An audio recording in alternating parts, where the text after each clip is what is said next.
Hello, ladies and gentlemen. How are you doing today? I hope you're having a great week.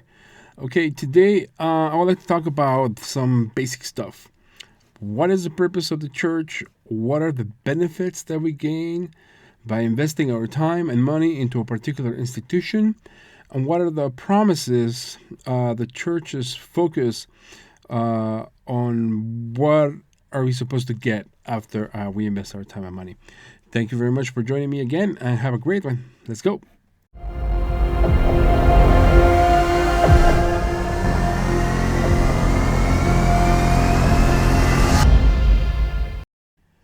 Okay, so let's start by facing the facts. We as humans are naturally selfish and we are programmed for immediate gratification. And it is for this reason that it will seem that religion is not natural for humans, particularly because religion concentrates most of its time on delayed gratification, and not in a good way, not in a, like getting an education. Religion is an insurance for the afterlife.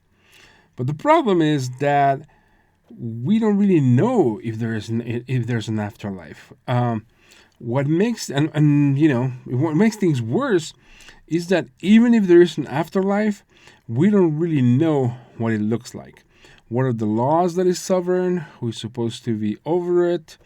And these concepts of heaven and hell are not really in the Bible. So these concepts of an afterlife, of heaven and hell, are based on a previous set of inventions or inspirations from certain people. The first people that started talking more about heaven and hell was the Catholic Church. Uh, Jesus talks about soul, but soul is not really hell. It is just kind of like the Greek definition of hell. And so the Catholics had to go about inventing hell. And so they got Dante Alighieri to develop Dante's Inferno in the multiple circles of hell, and where all these bad people were there and they were tormented in many different ways. But Dante Alighieri just came up with all that stuff. So he didn't. He was not. He never said that he was inspired by God to try to describe hell, and as he described also heaven, paradiso, he just wrote it. He did not say that he had an inspiration from God to try to describe what heaven looks like. And also the concepts of the seven divine degrees of glory that are described in the Mormon canon or the Mormon tradition are not described in the Bible or in the Book of Mormon or anywhere else. They came from the inspiration of Joseph Smith. And Joseph Smith also has a not very reliable track record of what is true divine inspiration and what could be, I don't know. There were some things that he did in his life that are he was if he were to live today, he would not be very proud of. And so we have to take a lot of the concepts of the Mormon afterlife with a grain of salt. But Mormon doctrine describes that there is an afterlife in terms of very much of human existence. There are bodies, there are planets, there are multiple wives in some instances, multiple children, genealogical trees assembling. But then, if you are awesome, you get your own planet. But then, what happens to your family? What happens to your wife? And what happens to your ancestors that you did a lot of baptisms for the dead work for? So there are a little bit of there are some how should we call it contradictions within the rewards and the overall structure of the Mormon afterlife. And then also, who is to say that in the afterlife, we're going to have these flamesy bodies? Our bodies are very short lived. Our lives are very short in compared to the stars or the planets or comets. We are just here for like a breath, and then we start kind of decaying and eventually dying. And so, but sometimes it seems like it is forever because we are like programmed for immediate gratification or immediate experience. And so sometimes we think that what we're experiencing at this particular moment is going to last forever, which it doesn't. And so, but who is to say that the afterlife has anything to do with fleshy bodies? And so there may be other ways in which we can experience the afterlife. If there's an afterlife, if there's a spirit, for example, the spirit may endure forever, and the bodies don't. And so the spirit has to go somewhere. I don't know if it's one of the degrees of glory, and then it comes back to the body. It is very complicated as far as Mormon doctrine. If someone can somehow integrate all of this for me, that would be awesome. Please let me interview you. I would I would love to hear from you. And so then this insurance policy for a universe that it may not exist, it can be a waste of someone's time and money.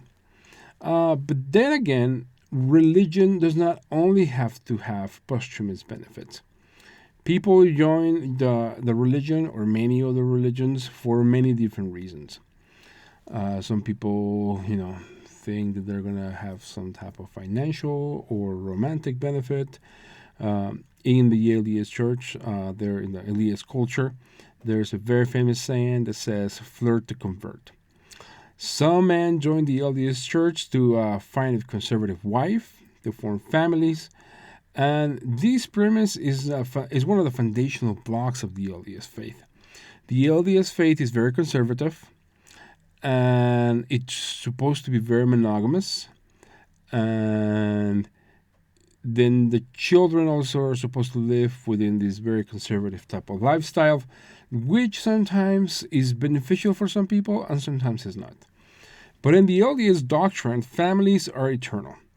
And this also helps increase the number of generational members, which is a lot of the LDS population, and to retain membership throughout the family through family support or family drama, as you would like to experience it.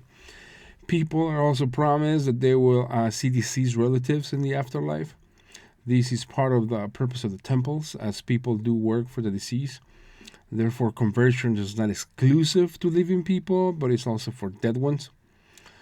And this gives certain members a great deal of joy because they see themselves as in charge of bringing generations and generations of relatives into the gospel, into the LDS faith.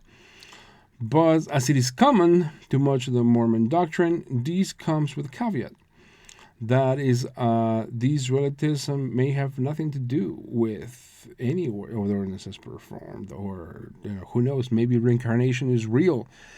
And then that specific spirit of that particular relative, now it's embodied in another relative that is younger, or maybe there is no afterlife and you're just wasting your time. But it's hard to prove any of these things. And then also there are many different types of Mormons throughout the world. The LDS Church has made a great effort to try to make everything universal, to try to teach the same doctrine, to have the same temple rituals or ritual stories. But there's very conservative members who are married, male and female. They have children. There are single members. There are members that left the church. There are members that just like to rant on the church, even though they may be members or non-members. But there were once members, but they still have a huge coattail to drag. And there should be some kind of exorcism. I would like to see it as an exorcism, to be honest. Because I had a friend, for example, who told me that when he left the church, he sat at Walmart on Sunday for a couple of hours. hiding his face because he was so terrified that if he went to Walmart, somebody in his congregation will see him and will tell his bishop. Now, let me clarify. He, by this time, he had already told the bishop that did not want to be a member of the church anymore. But the trauma that this man had since childhood, that he was not supposed to be on Walmart there on Sunday, it is something that people need to take out of their systems. And if you don't want to be a member of the church, you should be able to integrate with the rest of society normally and not have to feel guilty about it. I don't think that anybody needs to be a member of the church. If you want to be a member of the church, be a member of the church. And if that brings you joy, that's awesome. But if it doesn't, don't make other people feel guilty for not being a member of the church. At least that is my opinion. And so I'm trying to set up some interviews with some member friends and non-member friends of mine to try to compare life experiences and spiritual experiences that have enriched our lives. And also, another reason for doing this is to not to proselytize any religion or any form of thought.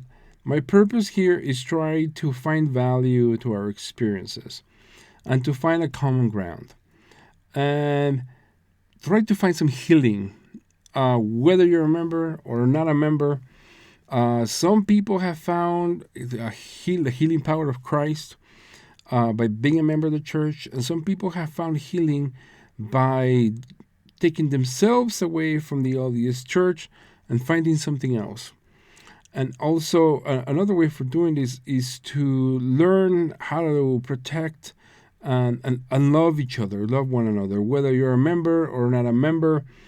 It is very important for us to be able to really love one another. And that really means protecting and making each other feel important and just value everyone for who they truly are and not for who we're trying them to become.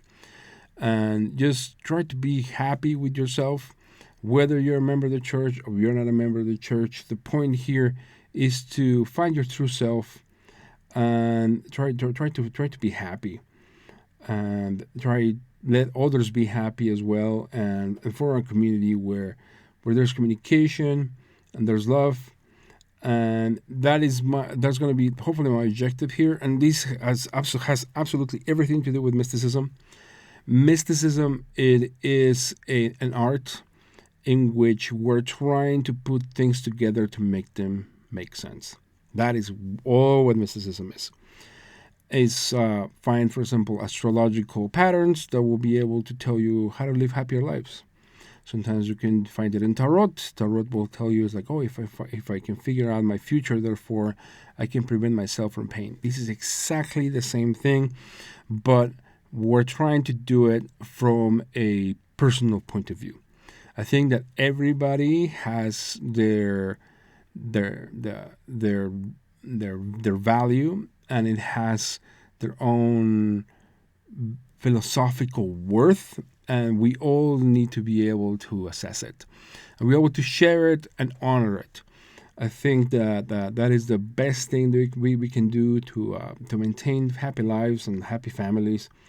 And if this is one of the edicts of the LDS Church, therefore I think that it's very important for us to be able to analyze this. And that is my meal for today. Hopefully next week I can have a few interviews for you. I appreciate your time. Thank you so much. Every one of you guys that is contributing to this podcast, I appreciate you. Thank you very much, and have a great one. Bye-bye.